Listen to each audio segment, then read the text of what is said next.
another definition is the workplace. We might think workplace must be at the premises, of that organization, of that establishment. But they also say in the course of work, okay. So the employer, again, workplace is later, but employer also, we might think that the employer might be the top brass of the organization, isn't it? Generally, employer, the managing director, chairperson, we would think that. But what they say, department also, undertaking, institution, office branch, manager of the branch can fall as an employer. So it's a very broader connotation. Then respondent, now see, this is a very interesting thing. The law, as I told you, is sexual harassment of women at the workplace. It's a specific. But the way the word respondent is defined, a person, it doesn't say a man. Respondent is the person against whom a complaint is made. But the way the definition is, the language is gender neutral. The language is a person against whom the aggrieved woman has made a complaint. So it gives a scope for people to say that it's written a person. That person can be a woman also, isn't it? So the respondent, suppose if a case, say suppose now this issue about LGBT is there, lesbian, bisexual, women having sex with men. So if a woman is luring another woman, she can be a respondent. A woman can be respondent considering, the language of the law itself. It says the word a person, it doesn't say a man against whom a complaint is made. Workplace, as I told you, which will be premises within physically, and also outside the premises if it is any place visited by the employee during the course of employment. So it can be like at a hotel, or it can be outside anywhere.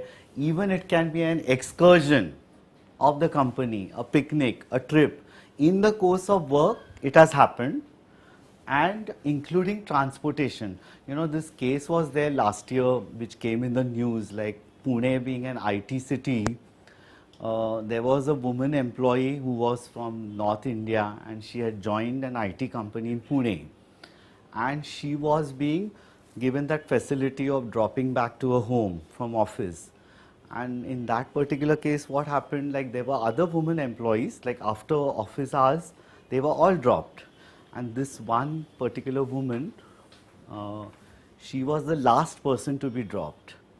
And the driver took advantage of that situation. He took through her route, which she was sensing that it is not the normal route.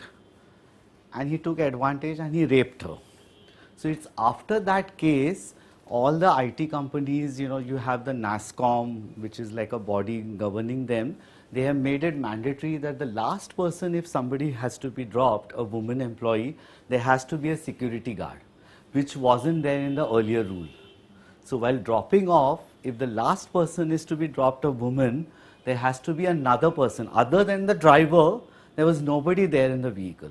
So, it's the employee's responsibility, it's the employer's responsibility, the company, to ensure that all employees are safe. So, even transportation will be covered, So, so we are clear on these terms, because later on, these things will be applicable. So, third party harassment, nowadays in the global employees, you have these contractual laborers, contractual employees. So the contractual, so there can be a case where a man from the company has misbehaved with a woman contractor. That becomes a case for sexual harassment at workplace, because the man is implicated, and the argument, like you might say, so it is now obligatory even for that contractual organization to have a complaints mechanism, not just of your company. So that's how, it's not clearly written third party harassment, how will you handle and all that, but you'll have to go with the spirit of law and see how it is applicable. And the recourse is what, the woman should have the option where she should go. For example, a third party harassment is such that one employee has gone to another organization's place and she is sexually abused or sexually harassed. Where should she go? The law says that it should be left to her. She might go to her own organization having an internal complaints mechanism, or she can go to the harasser's organization, which is different. Or it can be a dealership organization, which is another third party organization. So, because it's mandatory 10 employees or more than 10 employees, you need to have a committee, which will come later.